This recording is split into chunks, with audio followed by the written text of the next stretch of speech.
வாழ்க வளமுடன். சிவாய நம ஓம். அடியேன் உங்கள் சித்தன் சிவஸ்ரீ ஜெயப்பிரகாசம் பேசுகிறேன். நவகிரகங்களில் சுபகிரகமாக இருக்கக்கூடிய குரு பகவான் இதுவரை மிதுன ராசியில் இருந்தார். மிதுன ராசியில் இருக்கக்கூடிய அந்த குரு பகவான் கடக ராசிக்கு பெயர்ச்சி அடைந்து அங்கிருந்து அதிசாரமாக சிம்ம ராசிக்கு பெயர்ச்சி அடைந்து மீண்டும் வக்ரகதியில் கடகராசியிலே உச்சமடைகிறார். 12 ராசிகளில் இந்த குரு பெயர்ச்சி, இந்த குருவிற்கு சொந்த வீடான தனுசு மீனம். இப்போ இந்த மீன ராசிக்கு இதுவரை 4ஆம் இடத்தில் இருந்த குரு பகவான் 5, 6க்கு போகிறார். அப்போ இந்த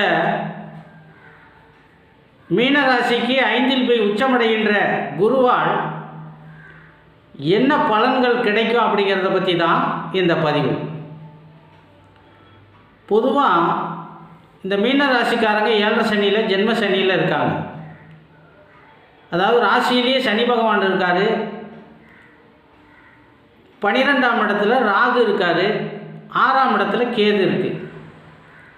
பல இன்னல்களை சந்தித்தாங்க. அதாவது தொழில் முடக்கம், அப்படியே தொழில் செஞ்சாலும் கூட சரியானபடி வருமானம் இருக்காது.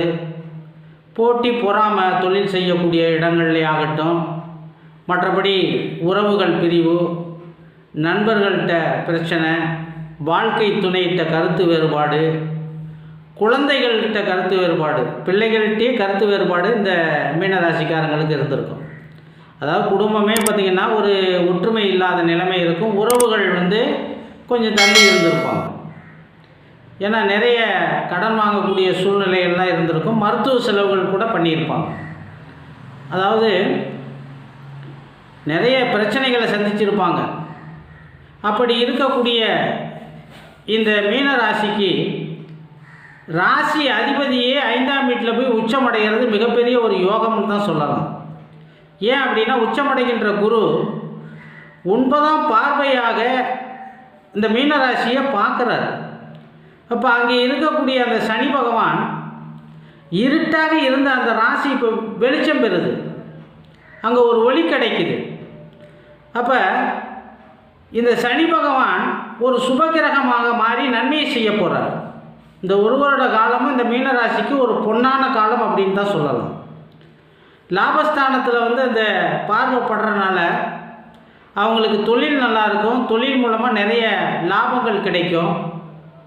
அதே மாதிரி வேலை பளு அதிகமாகும். வீடு, வண்டி, வாகனங்கள் இதெல்லாம் மனை வாங்கக்கூடிய யோகம் இதெல்லாம் உண்டு. நெடு நாட்களாக, அதாவது 35 வயதை கடந்து இருக்கக்கூடிய இந்த மீன ராசியில் பிறந்த ஆண் பெண் அனைவருக்குமே கண்டிப்பாக திருமணம் நடந்துடும். ரொம்ப நாளாக குழந்தை பாக்கியத்துக்கு ஏங்கிக்கிட்டு இருந்தவங்க அத்தனை பேருக்குமே இந்த வருஷம் இந்த மீன ராசியில் பிறந்தவங்க அத்தனை பேர்த்துக்குமே குழந்தை பாக்கியத்தை கொடுத்துருவார் இந்த குரு பகவான். ஏன்னா 5ல் குரு அப்படிங்கிறது கெஞ்சினாலும் கிடைக்காது. இப்போ அது உச்சமடைகிறார். அப்படி இருக்க குரு பகவான் தொழில்துறையை வேலைப்பளுவை அதிகமாக கொடுத்துட்டாலும் கூட தொழில் பிரச்சனையை ஏற்படுத்த மாட்டார். ஆனால் தூக்கமின்மை ஏற்படும். அதாவது தூக்கம் குறையும். நிம்மதியாக நீங்கள் தூங்கணும். அதாவது அந்த மற்ற சிந்தனைகளில் இல்லாமல் வேலை நேரங்கள் போக உடலுக்கு ஓய்வு கொடுக்கணும்.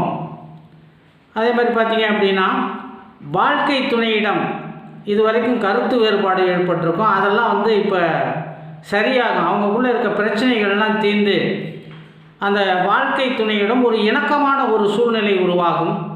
சமுதாயத்தில் பார்த்தீங்க அப்படின்னா ஒரு நல்ல மதிப்பு மரியாதை ஏற்படும். ஆன்மீக பயணம் மேற்கொள்வீர்கள். அதே மாதிரி கோயில் திருப்பணிகள்லாம் ஈடுபடுவீங்க. நீங்கள் இதுவரைக்கும் கும்பிட்ட தெய்வங்கள் அத்தனையும் உங்களுக்கு அதற்குண்டான பலனை இப்போ தான் கொடுக்க போகிறாங்க. இப்போ நீங்கள் கோயிலாக போய் ஏறி இறங்கி தெய்வங்களையெல்லாம் வழிபாடு செஞ்சீங்க பார்த்தீங்களா?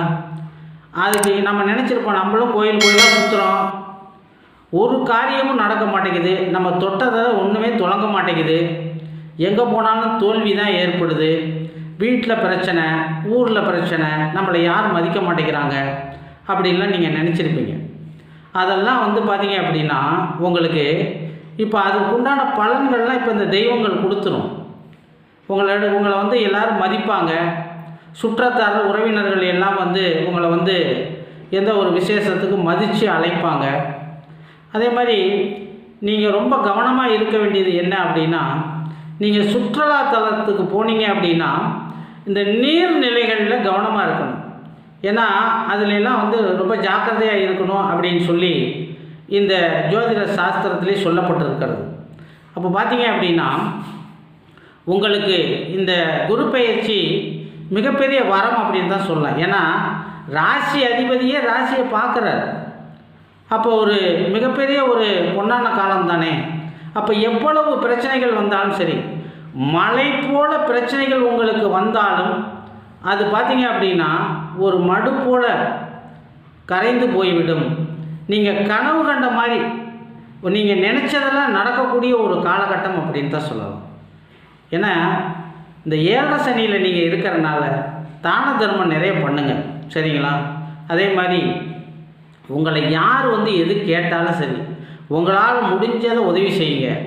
ஊனமுற்றவர்களுக்கு உதவி செய்யுங்க, துப்புரவு தொழிலாளர்களுக்கு உதவி செய்யுங்க, அன்னதானம் பண்ணுங்கள், சரிங்களா? எங்கேயாவது போய் இந்த கோயில் குளங்களுக்கெல்லாம் போனீங்க அப்படின்னா உங்களால் முடிஞ்சது ஒருத்தருக்காவது ஒரு சாப்பாடு போட்டலும் ஒரு தண்ணி பாட்டிலும் வாங்கி கொடுங்க.